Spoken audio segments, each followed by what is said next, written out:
Yes, they're up.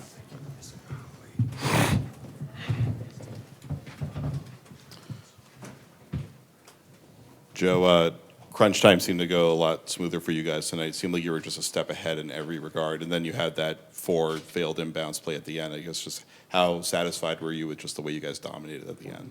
Yeah, I like how we didn't relax. We were proactive. We were organized. We had the proper spacing, and we made the proper reads. And, definitely different from Game 5. And I thought Smart was tremendous, especially late in the fourth quarter. He got us organized, and then he, was kind of the trigger man because of their hits and their blitzing, and he just made the right play. Yeah, you guys were kind of trying to do the short roll whenever they were showing 2 on the ball last game, and they were able to kind of squeeze you guys so you couldn't get it through. What did you adjust to tonight to be able to get through? We didn't adjust as much as we just passed the ball to the open guy, and so I thought we made timely passes, and I thought Smart made timely rolls and timely decisions at the rim, and Jason and Jalen did a great job of baiting those 2-on-1s and keeping their poise. Bobby and B-Rob. Joe, Al picks up 2 early fouls. They're trying to attack him. How do you see him stay in the game to be able to make some of the plays late? I mean, he's just very disciplined in his defense, and so and he has the ability and the intelligence to play multiple coverages, and so we just switched his matchup as much as we could. We switched the coverage as much as we could, and he just did a great job communicating that. You play drop on Young for a lot of this series. You're throwing doubles for some of this game. Just for you, what was it like trying to just find the right coverage to contain him as he's going for much of this game? Yeah, I mean, I think that's the issue is there isn't a right coverage. And so there's coverages, and every coverage has pros and cons to each. And so that's how talented of a player he is. And so throughout the series, you have to be willing to live with something. And so in the first half, we thought his efficiency was really high.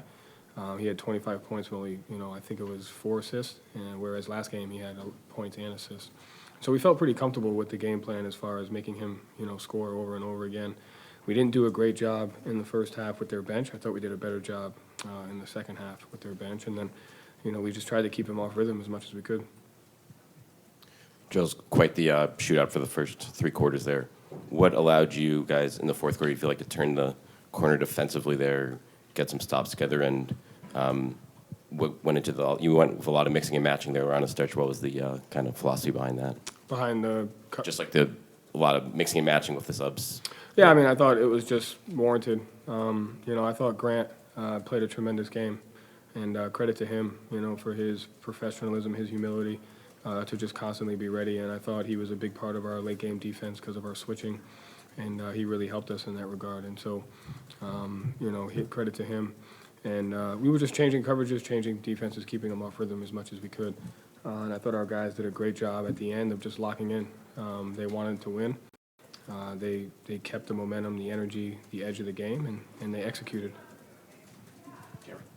Joe, was there a moment that you saw that the guys were you guys were trading blows with them the entire night, and then the last 5 minutes, you took control, 18-7 run. What happened in that last 5 minutes? And did you see something that clicked that said, okay, we're tired of these guys, let's get out of here? I think it was just our pace on the offensive end. I thought last game, because of me and my play calling, we played slow. I thought this game, I kind of learned from that, and then they were very proactive. And so when you play fast late game, and playing fast doesn't mean help us. It's just we got organized really fast. We got spaced fast. We found the advantage fast, and we made the right play. And then just big-time shots, like Jalen and Jason passing, like I said, with Smart, and then Al had 2 big shots there. So when at the end of the game, when you can put pressure on defenses by playing with a sense of pace, it can really help you. What did the other series between Milwaukee and Miami, did you watch that and say, okay, like, it can happen to us too? Like, was there kind of a preventative warning when they lose and just about, like, being knocked off by a quote-unquote underdog? I don't think that series had anything to do with the fact that we could potentially win or lose a series. I think that could happen at any time. And so they're well coached. They have 2 All-Stars. They have a great team. They have a lot of talent, and Coach Snyder's done a great job. And so regardless of what happens in any other series, I thought our guys did a great job of respecting the opponent, and they brought the best out of us, and we brought the best out of them. Any other questions? Okay. Cole, do you have Well, just kind of looking forward to you guys, winning 3-1 against the Sixers during the season, a couple of close games there at the finish. What do you take away from that as you start to head into next round? Not much different than this series. They got 2 all-stars. They got a great bench. They got a great coach. And I expect it to be really hard. And I expect it to, for our guys to just constantly stay in the fight. Thanks, Joe. Thank you.